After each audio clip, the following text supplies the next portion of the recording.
This is In the Loop with Jack Blake, an Indy 11 podcast. We bring you an insight into the lives of professional athletes with an emphasis on the mental side of sports.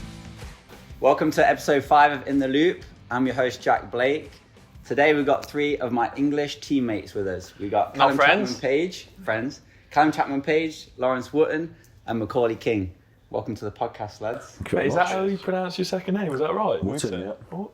No, that's better. No. Wooton, yeah, that's better. Like button. That's with a W. Yeah, that's what I said, like. No.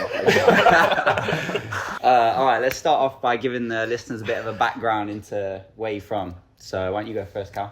I'm from a small island called Guernsey. It's off the coast of England. 70,000 people live there. I'm partly French. That, didn't you? Yeah, straight got the numbers ready. That's Guernsey, off the coast of England? Yeah. Towards France? Yeah, towards France. So you're more French than English, or English than French? Yeah, but no one speaks French there. But yeah, it's closer to France. So yeah, it's interesting. So why do you tell people you're from Manchester? I was born there, and then I've just lived in Guernsey basically my whole life. But Have you moved around a little bit in your childhood? yeah, I lived in. Is that one of the questions later on, though? No. Lived in the British Virgin Islands. That was sick. The Caribbean. When I was like fit in there. Yeah, I did. This white complexion, sunburnt every day. But yeah, there and then Guernsey and then England. So what took you to the Virgin Islands? My dad and my mum. I just didn't have a choice, did I? Yeah. Still a little baby. Work related? Yeah. I think their job offered that they could work out there and they wanted to experience it as well, so off we went. Yeah, it was good. The beaches were unbelievable. Would you go there now? Oh yeah, it was class. Expensive place to live? I don't think so. Back then, I think it was pretty relaxed. It was. Is it Tortola? That's where it was. Where on the map is it? Are you trying to catch me out here? No. I have no idea. Where is it? Yeah, I couldn't tell you either. The brain cells it. Lars, what about you, mate? Where's your hometown? It's a town called Uttoxeter. It's closest to Stoke-on-Trent. It's, but I live out in the sticks, farming background. Come from a family of farmers, so not much, but hedges, walls, and fields around me. And horses? Yeah. Any siblings? One older brother. Yeah. Charlie. He's touring Australia at the moment with his girlfriend. They've brought a van and doing the whole hippie thing. Oh, class. Bit like you then. Yeah. You doing around Indiana? But you've got no girlfriend. Yeah. Halfway there. Yeah. What about you, Macadinho? Leicester. Yeah.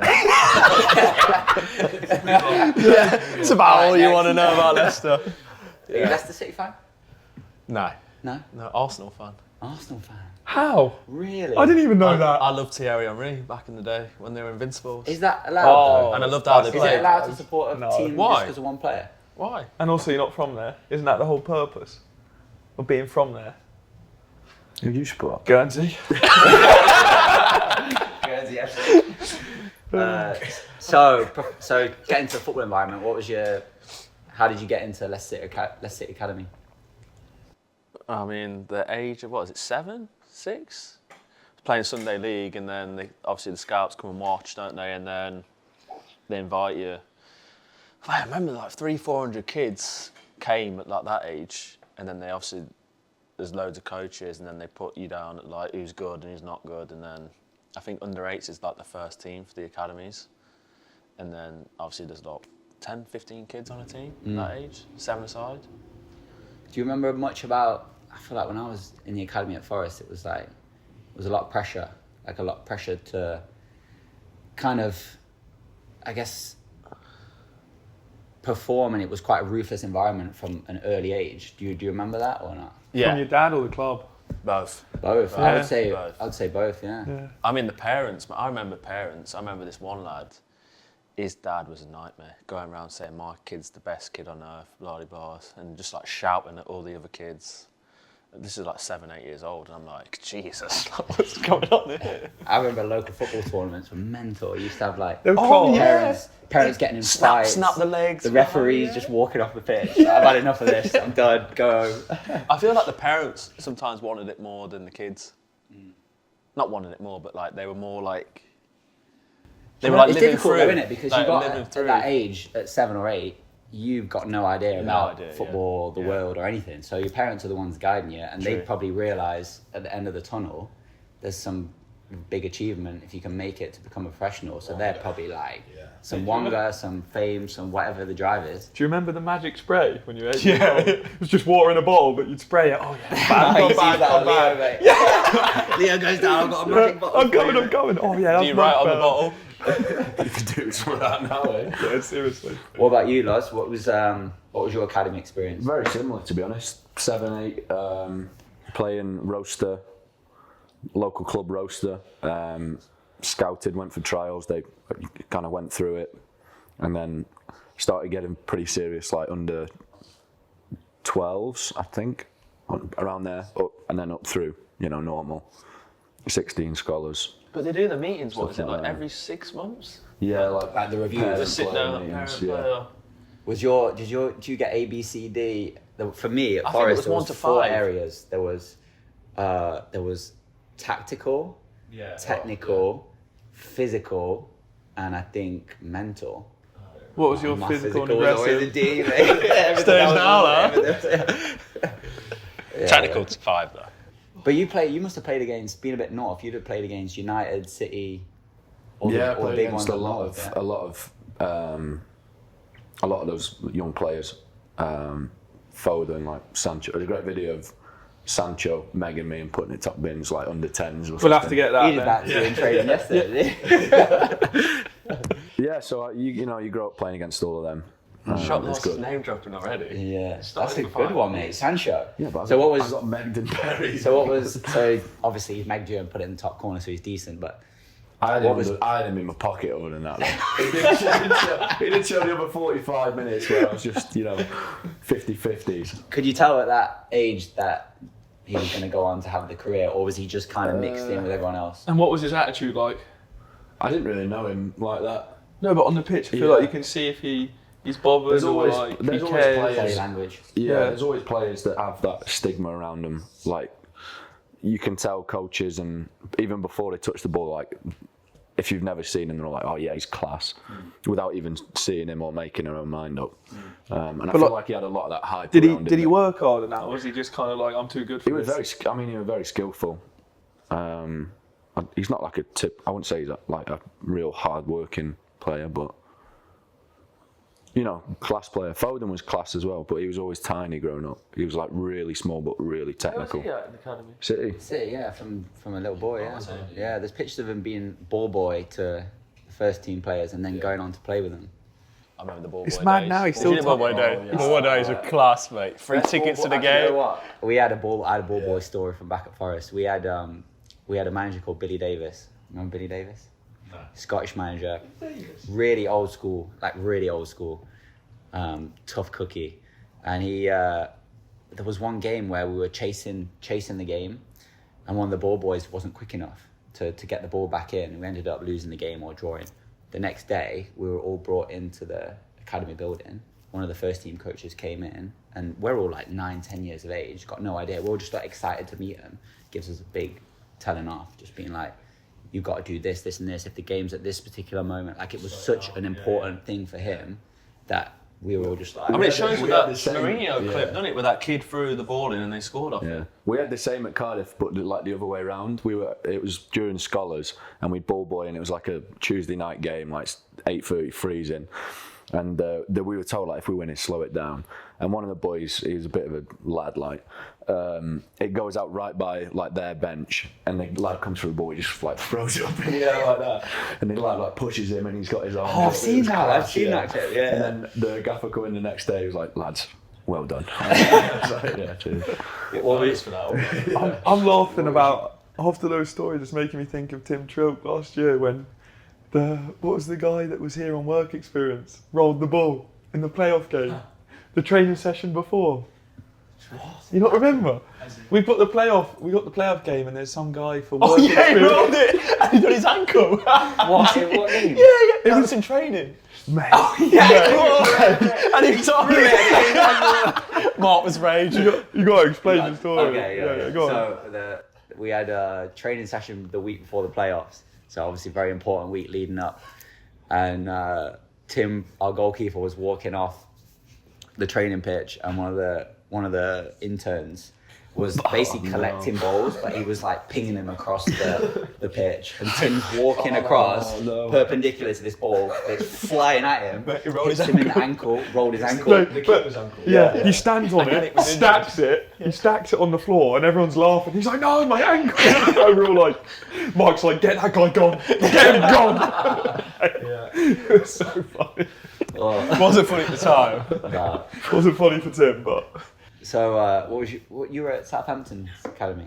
Yeah, so I feel like, you know, when you're younger, I don't know, maybe, I feel like I was really good when I was younger, you know? Like when you're a kid, I felt like I was much better, you know? So Southampton would do loads of camps in Guernsey, and one of the guys that I guess knew me there was like, oh, come over, trial at Southampton, see how it goes. I remember the first trial went really well. And then I stayed there for, I don't know how long, a decent time. And they'd fly me over for the games on the weekend, and I'd maybe train twice in the week. They'd fly me over every time. They'd fly me over every The games were on a Saturday or Sunday? Yeah. It just depended. And you fly on the morning of the game? Yeah, just fly, play, come back. It was class. Just regular EasyJet sort of roll to the airport? Or? Yeah, they're like these small little planes. It's like a 30-minute flight to Southampton from Guernsey. So it wasn't just me on the plane, you know. But so that's mad. Big dog, you must have been good. I did that for a while, and then I remember they were like, "Look, we're not going to keep can't playing for the you're as good as what we've got, but now you're not much better. So we're not going to keep paying for these flights." So I remember I had one trial, one more game to prove myself. And I'm not joking. It was one of those freezing days, yeah. And from the kickoff, they pass it across the field. I'm sprinting. The guy kicks it straight in my nose. Broke my nose, and I'm running around with 2 tampons in my nose. I come off the field. My dad looks at me. He goes, "Yeah, you're probably not coming back." And then they called him up, and they were like, "Yeah, we're not going to keep flying him over. If he wants to come, stay over here with a family, he can." And my dad said no, and then that was it really. I stayed in Guernsey, and I feel like that's when I dropped off. There was a period of 2 or 3 years. Development just stopped. Yeah, I kind of focused on other things, and I didn't enjoy it as much. Did you get to play in the FA Youth Cup? Yeah, but I was at Ilkeston then. Oh, you were at Ilkeston. So that's when, what was it, 16 or 18? Yeah, 16 I went over to Ilkeston. We went far. We went far. So for any of the listeners who don't know, the FA Youth Cup is huge competition in England for all the academies, similar to, it's like the FA Cup, like the Open Cup over here in the States, where teams from lower leagues all the way up to Premier League academies get to compete in this tournament. And from the age of 15 to 18, it's like a big showcase. Each game is unreal. That's the main one, isn't it, really? It was unreal. The experience and the fans, and it was... How far did you go? I think we lost to Arsenal. We went... That's fair enough. We went pretty far. We knocked out maybe 4 teams. We obviously... Ilkeston, you come in early on. Yeah. But it was good. I enjoyed it. I had 2 tough years of the FA Youth Cup. Yeah. First year... Oh, you got 2 years of it? Yeah, first year of the Scholars, we drew Chelsea in our first round, and we were and it was Mount, Chalobah, just all of them you can imagine. Name dropping, who else? You could have just said Chelsea, mate. Yeah. All right, big. No, we like the names, mate. We like the names. No, and we were going in, and we were like, oh God, as if we've drawn them. And then as the weeks went on, we're like, come on, we can do it. We just got to run hard and we can. And we got smashed 5-0. Yeah, and then second year we got knocked out. MK Dons. They're one of the worst centre halves. He hit an absolute screamer, hooked volley from outside the box, right in the top right. And then we had Craig Bellamy, the coach at the time. And we come in the next day, or 2 days later after day off, and and we get the balls out. We're like, oh, we'll warm up normal. And he's like, lads, put the balls away. Put the balls away. Like, what we're doing here anyway? We just ran pitch lengths, like, and it was to get us all to like come together as a team. It was like, if you all don't do it in this amount of time, then you do another one. So we go. And of course, all the keepers are knackered. They're like throwing up on the pitch and like can't move. The keepers have to get in as well. We're like, come on, mate. Bro, when you're younger, the keepers get involved. Yeah, when you get now, they do their own fitness. They're done, aren't they? Yeah. By the end of it, we're all like together. We're like, come on, lads, we could do it. And he's like, all right, like. But you still were knocked out of the youth cup. Yeah, we still out of that. Maybe you should have done that before. Yeah. I remember in my second year there. Actually, no, it was my first year. We lost to Chelsea as well. But prior to that, played Southampton and we played Wigan. First game was against Wigan. We beat them 8-1. And our striker, Patrick Bamford. He was your striker at the time? Yeah, mate. We had a good use. What's it, bro? I was I'm actually interested in that one. Because Pat was Pat as well. He went to the same school as me. So we were pretty close back in the day. And he doesn't reply to any of my texts now. No. Was he good? Yeah, he was good. But you talk about development, like he had a period of time where when he hit 15 to 17, his athletic development just went through the roof. So he was then able to like run in behind, like he was quick, he was left-footed, great finisher, could finish both feet. So what happened with him was he scored a hat-trick against Wigan. We then played Southampton, we beat him 5-1, he scored 4. We then drew Chelsea in the next round in the quarterfinal. In between the Southampton game and the Chelsea game, he signed for Chelsea. And they picked him up from Forest. And yeah, did he play the game? No, he couldn't. Could he? He was cup tied. No, he couldn't play. Yeah. So then we'd lost our striker and went to play Chelsea. You got popped. We went 3-0 up at half time. Oh, you showed me the video. There's no way you've lost that. We lost 4-3. Oh, Chalobah, like you were saying, Chalobah. There was Lewis Baker, John Swift. They had some. But 3-0 up. 3-0 up. 3-0 up, mate. We know. You didn't even need him, mate. You didn't even need him. Yeah. Then you went missing, didn't you? Yeah. I went hide in the second half. But yeah, I mean the move he got was mental already. Sorted him out for life. He got a 4-year contract, earning 10 times what he was on at Forest. Yeah. That just shows you, mate. That age, like 2 games, mate, and then that's it. I feel like in the States it's like not really heard of, but like I feel like our gaffer does it, and then in England, if you do well or you score, like you will like progress or play. I feel like compared to over here, I feel like it's way more. You can have your best season, mate, and structured. You stay where you are over it. Yeah. Your story about they were like, we'll give you one more game. It made me think of a question like, what's the biggest game? When you go on trial or something like that, the most pressure you've felt growing up to like, I need to play well here, or I'm not going to get signed. I mean, the youth cup is pretty intense, isn't it? Because that like all the first team players are watching. Or even like after you get let go from Leicester. I played. No, but I feel like when you let go, you go the opposite way of like you're like it kind of. It goes evil. It can go. You go down a bit, like it hurts for a little while, rather than that's your next big game. Yeah. When you get let go.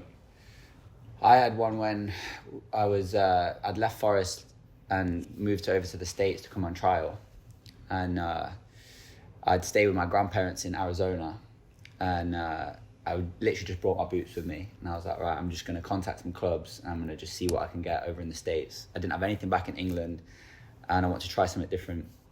So I ended up going up to Minnesota on trial, and to your question, they had a training game put on, and I was told by the agent that helped me get there that they're gonna basically decide on what they want to do with you after this training game. And you know what training games are like not everyone's trying 100%. Some lads are in different situations, and so it was a pretty much starting 11 versus second team. I don't know, those can go either way. Yeah. So at first I'm like, I'm in the second team, like it could give me a good opportunity to either show, or we could just get battered. Thankfully it was the classic second team always wins, and earn the contract. But going into it was like, this is literally, I've come 5,000 miles to get a contract, and this is the moment, and I've got to perform. That's what I would say as well. So when I finished college, because being an international over here is obviously hard. So when you finish college, you're like, all right, like what's your next step? You know, you got to find a team. Obviously, there's teams that are interested, but coming from like D2 and stuff, it's hard to sign straight away to a contract that's also decent. So I remember I got invited to pre-season at Tampa, and Tampa's obviously one of the best setups. So like, that was cool. Not pre-season. It was like the bit just before pre-season from Tampa. So it was like 4 days there. So I went in with another lad, and we did like 11s and trained and stuff. And they were all people from over the country that Neil wanted to see. And I remember the first day, like playing the 11s, I thought, oh yeah, like I've done all right here, like decent. I'm walking in the next day. He goes, yeah, Cal, just come here. Gave me a bib. He's like, yeah, just be the lino. Oh, mate, let's be the lino. And then I was like, yeah, this ain't for me. So after that, I left. And then Miami were like, oh, come and do pre-season with us. We've seen you. And then, like, I was like, I got to get something, you know? Like, this is going to be hard. So I went in for pre-season with Miami. There were some good players. Like, Dylan was there. Mahrez was there, yeah. Ariel Martinez, yeah, bro, he's filthy. Yeah. On the ball, he's filthy. I think he's one of the best players I've ever seen, like, dribble through people. It was unbelievable. So how long was your trial at Miami? How long did they give you? I think I had the pre-season, but after the first week, they gave me a contract. And then, like, they had USL centre-backs on, like, good money. That year, they paid, like, a lot of money because they'd just come out of the NASL. Yeah. So they were all on those contracts. Yeah. So I was like, all right, I've just got to prove my worth. And then after like the first maybe 2 games, I played the whole time, and Paul Dalglish kind of kick-started the career here, and grateful for it. I'm glad that I had like an English coach. Yeah. That I think that was really helped me. I think that helps over here. Yeah. So that was the biggest like period of needing to like do something when you actually finally need to start earning a wage. Because all 3 of you did the college route as well, which is crazy. How did that come about? Laurence, how did your college opportunity come from someone were you released at Cardiff? Yeah, they let me go after I did a year's pro there, and then after that they let me go. So I was kind of looking around, not like trying to get clubs, trying to get the foot in the door somewhere in England. It wasn't really working, and like COVID was coming. I was training at TNS, Welsh Prem side at the time, and then got in touch with Vertex, Sam Craven and Josh Baker and all of that, and they know all the coaches in the college system. So I put like my name through that, and they like told the coaches about me, and then they rang me. And I was like, you know, on the phone to American coaches, and they explained like, oh, we want you, this is what we can offer, you know, college campus, degree, football for like 4 years, blah, blah, blah. I was like, yeah, it sounds class. Do a bit of Googling, Google images and stuff, and you're like, yeah, I'll go there. Yeah. It's a big step though. Do you have a computer on the farm? Gotta get hold of it. He's got a landline phone, isn't he? Not wireless, he's got a landline. What about you at Leicester, mate? How did you get over? You know what, it was actually really hard for me because I was there from 8 to 18, so I was there for 10 years, and I thought it was the end of the world. You know, boyhood club, you know. And I actually was probably one of the best players there, and then I had a bad injury, and then, you know what it's like when you have a bad injury and you're out for like 10 months at that age, everyone's going this way, and like, I'm just stuck where I was. Yeah, and went on a bit of a bender, to be fair. Struggled a lot. Yeah. Mentally, yeah. Remember, went on holiday to Tenerife. Yeah, I was probably drunk every day. So you thought maybe like at that point, at 18, it's like, because it happens to all lads that get released, it's like your dreams get shattered, and it's you've not really experienced anything else. So it's you're like doing what full you do time. Yeah. You know, you get paid a little bit of money, and you know you're good enough. But then like there's loads of kids that are good enough but don't make it as well. So yeah, I feel like people don't realise there actually is so, like, when we're playing other teams in USL, like winning is tough because there are so many like good players around, like everywhere. I mean, one of the best players I played with, 18, 19, unbelievable. They bought him from Luton for about $1 million, and mate, he was just different class, and just, you know, the work ethic and that, and technically, and then just dropped out the game. 2-3 year pro, and then just dropped out the game. But I mean, that's the way it is, isn't it? So how did the college come about after the Tenerife trip? I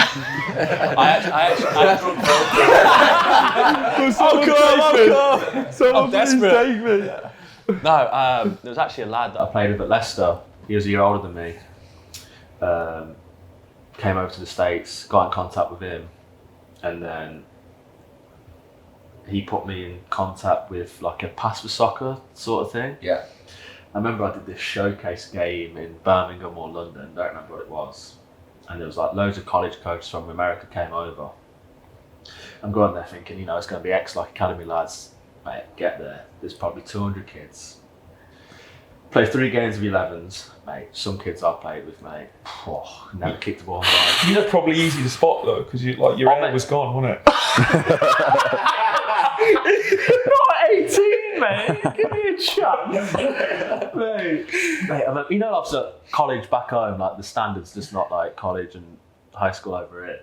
And I'm like, man, this is brutal. Oh, so it was like university kids back home. Yeah, back home. Oh, yeah. A few academy kids. Yeah. Anyway, these college coaches come after, and like there's names on the wall, like who wants to speak to you, mate. Every college coach wants to speak to me. I'm like, oh jeez, there for 4 hours. And you pick young Harris. Well, you guys weren't even there. So anyway, all these schools, mate, and didn't know who they were, and they're like, oh yeah, we'll give you 5,000, 10,000. I was like, mate, I'm not paying to come to college. Yeah. Like that's like, yeah. I'm too good to be paying to come to school. End of story. How much difference do you think football boots make as a professional footballer? How much does wearing a Nike boot as opposed to an Adidas boot? How much does that make a difference? It don't really matter because we've just had him run. He had that law. He had that law. Let's get some running shoes for that boy. At least I can lace them up. I'm not in the injury. Hey.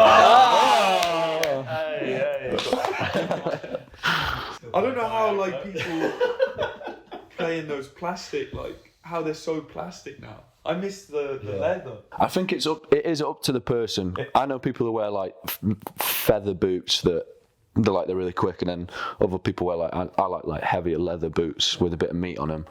But I struggle with when you have a nice pair of boots, you're like, you wear them all the time, and then you always have a backup pair which are just manky and old, and then your new ones break and you have to wear those and they feel different, and you're like, it can throw you off a bit. Throw those things off.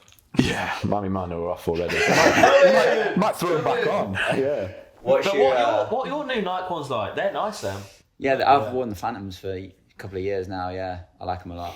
At Monarchs, we used to get free Adidas boots sponsored through the MLS. Yeah. So I was wearing the Adidas Predators and stuff, and then there was because the Predator style changed. Yeah.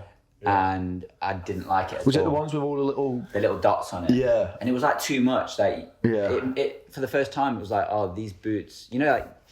Sometimes the marketing is this bit will make you have a bit more accuracy on the pass. Yeah. Well, these dots. Nothing can sort it out. No, there's something about the dots that was just too much for me. Yeah. And my touch was too good. I feel like. So no one activated. I feel like they're going back towards older style of boots now. Yeah. The CTRs. Mate, yours. How often do you walk in? How often do you walk in the gym and it's boots underneath the dumbbell getting glued? When are you going to get rid of them? That's killing me. But they come out with the new version of CTRs, which are great. They last so much longer. But they come out with the crap yellow version. Why? Why? They're selling the carbon blue ones for 2,500. What? Yeah. That's disgusting. Yeah, that's what they go for. A pair of them. What's your favourite training drill? So when you go out Monday morning, you've finished, you've had a day off the next day, the day before, come out to the training pitch. What's your thing that you like to be seeing set up? This up, mate. I put boots on all year, mate. I love a little passing drill. I'm not really bothered about what that looks like, but then possession, small sided. That's like a yeah. Small sided. That's like a perfect day. You told us something about Neil Warnock, didn't you? Yeah, when I was at Cardiff, he was the gaffer, and we were in the reserve, so we trained. Sometimes you'd get called in to be a mannequin for the first teams, every now and then. And we had the we were doing this one drill. I think they had the weekend off or something, and they just he'd put the goals like 18 on to 18 yards, and you get a partner, and like everyone, like 2-man squad was in the box, and you and your partner had to score a goal, and then you're through to the next round. And they just have like lads in the box. Yeah, mate. All the centre backs winning the ball. Yeah, I'm like The 5'4". concussion protocols now. I'm 5'4", like 6'8" monsters, and like Warnock loves a big centre half, doesn't he? Was Warnock whipping him in? I can't remember. I think it was like So the gaffer would be whipping him in. Yeah. I love it. And you just like brutal. You just like knock it, win headers. This reminded me. I was telling him this story the other day, but when we were at Miami, Pulis would do a drill where we had 11 defending the box and 11 in the box attacking, and then another team around the box just pinging balls in to score. We conceded a lot, so I think he was emphasising like the defending principles. I tell you what, what's your least favourite drill? Like when you see it set up. I hate. So am I just like? I'll go. Yeah. I know. That'll be the next your least favourite. Sorry, I jumped the gun. I jumped the gun. Can I finish the story? I got cut. Yeah, sorry. Go on. Is it boring? Yeah, I was bored. So anyway, and then we were like, Cal's best mate. So then, anyway, this one, we're attacking, and the defending team gets the ball, and they take it to the corner and start wasting time. So in my head, I'm raging. I'm like, you're ruining the drill. You know how people like ruin the drill just to win it. So anyway, it's our time to defend. And the first ball comes in, I chest it down, I start running to the corner, and Pulis like, Cal, don't do it, clear it. Cal, don't do it, clear it. I keep going. But I hold the ball in the corner like this. Luca Antonelli, who played for Italy, comes, mate. He can't move, but unbelievable player. He does me. He just like chips it through my legs, starts running towards the goal. Pulis like, Cal! Comes on the field. They pass it back, score. He's like, Cal! Bro, the whole team screaming. Pulis is like on his knees. Like, what have you done? Mate, my head was just downward. Sorry, Cal. Yeah, that was brutal. But go on, Lars, what was your question? No, like the perfect. I was going to say like the perfect drill. What's like a drill that you see it set up? You're like, I didn't like we used to do it in pre-season back at Forest, and it was brutal. It was the massive possession, and they had like gates. To score a goal, you have to on the inside of the pitch. On the inside. Oh yeah, so it was like 60 by 60 yard pitch. Yeah, I feel like you're basically man for man. You do that when you're young, though. I don't feel like you do. But it was a fitness thing at Forest. Yeah, and like every time we saw it, it was like you just knew you were going to be blowing. Yeah.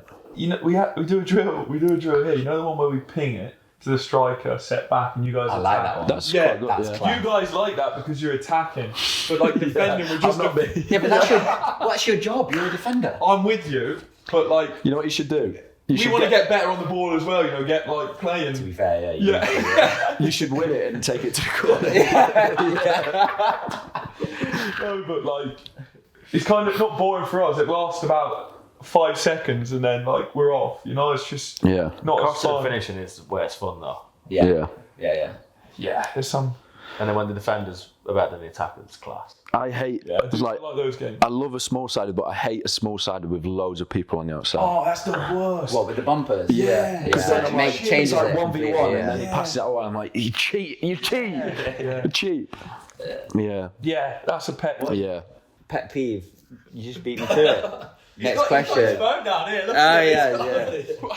So, my pet peeve in football, you don't do it, thankfully, is when a defender is running back to goal and he's on my team and he's been played in behind and he can do like a set back for the keeper to kick it or he just kicks it out of play. But if he kicks it out of play and he doesn't set the keeper, especially when he's got 10 yards of space behind him. I'm with you. Like, I know it's slightly more risk, but you can see the throw in there. You get Rory Delap and it's a goal. Yeah, it's composure, isn't it? Yeah. No, that's my pet peeve. I like that. What's yours? I don't know. For me, mine is being late. Lateness. Why are you laughing? You're laughing because you were an hour late the other day. Yeah. Cal likes to be late. To be fair, my pet peeve would probably be in training when like the ball goes, you're playing possession or something, and the ball goes out, and then people are like play on. Oh, it drives me. Yeah, that's a good one. Like, That's a good You one. can't say anything. Yeah, and then they go, USL refs! Oh my God! Why do we have to do it in training? That's not an excuse. Yeah. That kills me, that. Yeah. Oh, yeah. Yeah. Kills me. I've seen a fair few lads get into it with a manager before and then never seen again after that. Yeah. On a small-sided pitch. What, because they said? Yeah, like, teams I've been on before, like, lads have got into it because they've had a go at the referee decision, and then next minute they're out of the team and they've been traded. My worst one. Yeah. No. He played at Orlando, and he played like proper league games. Great player and like great coach. And in training, we were doing possession in Miami. It's brutally hot, and the ball keeps going out. And he's like, play on, rolling it in, and we're just spinning, defending for 10 minutes. I start screaming like, Lou, like something, like come on, help us out, but in a worse way. Yeah. And he came on the field and he was like, don't speak to me like that. And I'm like, yeah, you're right. Like, it was my... Oh, so that happened to you? Yeah, it happened to me. He was right. Yeah. But just like, you're in the heat of the moment. You can't, like, your life literally depends on winning this small-sided game. Like, if a ball's out of play, it kills me. Like, like, it was my fault, but like, it just killed me inside. It was funny. We had that in, like, our college training was like that, but there would be no decision made. Like, it'd go out and we'd be like, that's our ball. And usually, and even if it's the wrong decision, like, I'm like, whatever, it's a wrong decision, but you get back in. But it was like, it'd be like, all right, what happened? It's like, you just make a decision. Yeah. And then everything's like, gets out of hand. Sometimes the coaches leave it and then the players start getting mad. Yeah, but that's what I mean. That's why, like, you need a decisive decision. Yeah. And then that's when like the tackles start flying about as well. Yeah. Right, we're gonna finish with a game, lads. So each of you. So it's called Find the Lie game. So about each person, I'm gonna give 3 statements or facts of things that have happened or this person has done, and you're gonna tell me if it was a lie or the truth. So you're gonna find the lie. So there's gonna be 3 statements. Cal, I'm going to do you first. So, Laurence and Macca. We've got to find Cal's lie. 3 things. Find Cal's lie. He scored a goal at the Stretford end at Old Trafford. Cal has been red carded for an altercation with the opposition physio. That's true. At That age is probably 12, true, yeah. at age 12, he sang opera. Oh, you sang opera. Find the lie. 2 of those statements are true. I think it's. I feel like Guernsey is the type of place where they do opera. Done every sport possible. Yeah. All like the fancy rich sports. Yeah, exactly. Yeah. Opera's a fancy rich. Yeah. Do you want to hear it? Go Would you do it before or after your opera lessons? Once my balls drop. Then you got your sister to do it. What was the first one again? So, I'll read them again. Cal has scored a goal at the Stretford end at Old Trafford. I think he has. He was once red carded for an altercation with an opposition physio. Oh, yeah, that's true. At age 12, that's the only he one. sang opera. It's between the first and last. So which one is a lie? It's got to be the opera. He would have said it. I feel like he didn't score at the Stretford end. He would have told us. I've never heard him. No, he wouldn't own up to the opera one in general. But if he'd have scored at the Stretford end, he would have definitely said it before. So what's your He would have told the gaffer for sure. Yeah. I think it's up Stretford end. I'm going for opera. Rock, paper, scissors. Rock, paper, scissors, shoot. Stretford end. Mate, good. Yes! Good from you, bro. That's a good one. The lie is he was red carded for an altercation with a physio. I knew you'd bite on That's that a one. good one. I knew it. So you sang opera? Yeah. Hold on. Come on. He wants to talk about the goal at the street. No. Opera. No, we were in school and like they gave me the main part and I'm on stage singing opera in front of everyone. Was you decent? My eyes were closed. Were you decent? My dad must have been cringing. My son. I need to say the rest of that. Decent? I didn't get a career out of it. Yeah, that's probably the only thing you haven't been sent off for, though. I know. Well, hold on a minute. You got sent off when you played us. No, that's the only red He's only had card. one professional red card. No, you haven't. You got sent off when you played us against El Paso, mate. That's the only red card I've ever had. Yeah. That's unbelievable. I know. That is unbelievable. Yeah. And it was for a similar thing. Yeah. Just not against the physio. It was 2 yellows. Was it 2 yellows? 2 yellows. Yeah. It was stupid though. Oh, it was ridiculous. I don't even want to talk about it. No, we can't talk about it. Yeah. Lawrencinho. Here we go, 3 facts. One of them's definitely to do with the farm. Oh, and the horse. Yeah. Laurence can play the piano to a grade 4 level. Is that primary school? Like, Laurence is allergic to horses. we know that. Laurence, at college, had a part-time job and he was a librarian assistant. The first one to lie. No, he can play piano. I know that because he's told me. He's good at piano. Okay, then the second one And was you what? should know I'll why read he him told me again. that he's good at piano. Laurence can play the piano to a grade 4 level. Laurence is Laurence is allergic to horses. No, but he said that. He said something about horses. Yeah, no, that's true. Yeah. And Laurence at college had a part-time job as a librarian Yeah, assistant. we're going with that one. Yeah. Correct. Well done. Well done, opera. Don't stop talking. Hold on. What about these two in the music? Yeah, I was going to say, what's your musical background? Should we start a band? The piano's a good one. I can play the triangle. Grade 4 as well. Is that decent? Yeah, it's like halfway. It's not that good. But I gave up. I stopped you got questions? I stopped doing grades when I was 15. Yes, people want to hear about you. You got no lies or no talent. That's right. All right, here we go. Okay, Macca. His first collegiate goal was chipping the keeper from the halfway line. At age 16, he had to choose between football or cricket. Macca was once isolated at the US border and interrogated for forgetting his visa. The first one's false. The chipping. Yeah. Yeah. It could be though. I have got that tech. And he's a dope and he would forget Says a his lot that you visa. said that quick. You don't think he's got that in the locker? I do. No. You not seen some of the goals I've scored? Yeah, I'll read them again. That's it. The second one's true. Was chipping the keeper from the halfway line.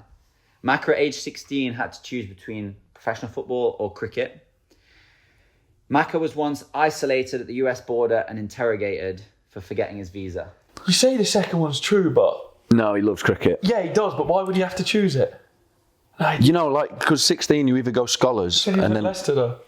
Yeah, scholar. 16 you have to go and then they make you come in every day. Like, you can't... So what we're going last... Lads, I'm going have a, test match, sorry, can't come in. Yeah, it was so boring, by the way. We do last one? The interrogation. Yeah. Yeah. Yeah, come on. Which one's Interrogation. Yeah. First one, lads. Yeah. Oh, wait, why did you say the last? You guys convinced me not. Straight away, I knew it. Yeah. What happened at the border? What, good cop, bad cop? No, so... Squat and cuff? You know what's funny? I played PDL before I came to college. So I had a PDL summer season before my freshman year at college. What's PDL? Like the summer league. Oh, right, yeah. Sort of, whatnot. And anyway, got all the documents for college and whatnot you need. I've got every document you could think of in this big pamphlet my dad's Except the main one. Except the only one you need. Yeah. So anyway, The I-20. I don't know what it was. They put me in this like ice, like it was literally like, like the rooms where it's like the frosted glass. One-way mirror, yeah. Two-way mirror sat even. in there for 4 hours. And then there were obviously like, people that have obviously forgot stuff. Did you ask for your people phone that call? weren't letting in and like getting rid of. Did you Want to call my lawyer? Did you have hair at that time? Yeah. That's why I lost it all. 4 hours of stress. Where's yours gone? And anyway, they let me sort it out. They asked me all these questions: where you going, college, all that, blah blah blah. And they said like, if you don't have the document back in 30 days, you'll have to be deported from the country. So obviously the school had to sort all that out within 30 days. So have to get sent over. America a favour, but... It's horrible, isn't it? So I made sure I never forgot it ever since. But I did forget my passport on one away trip. I put my passport. I put my passport through the wash once when I got home, left it in the back trousers, and it ripped all the visa page out, and I had to go back to the embassy and do it all again. The whole. Oh. That's a nightmare. The embassy is brutal. Yeah. You're chilling with your green card then? Yeah, that's nice. Mr. Miami. How did you get your green card? The club sponsored it.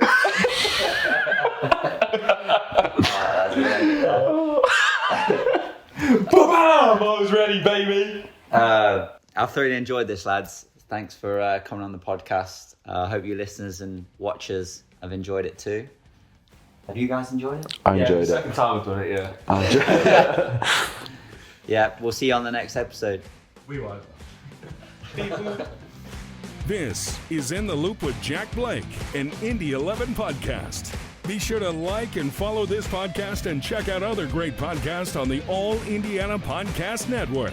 To watch the video of this podcast, subscribe to the Indy 11 YouTube channel.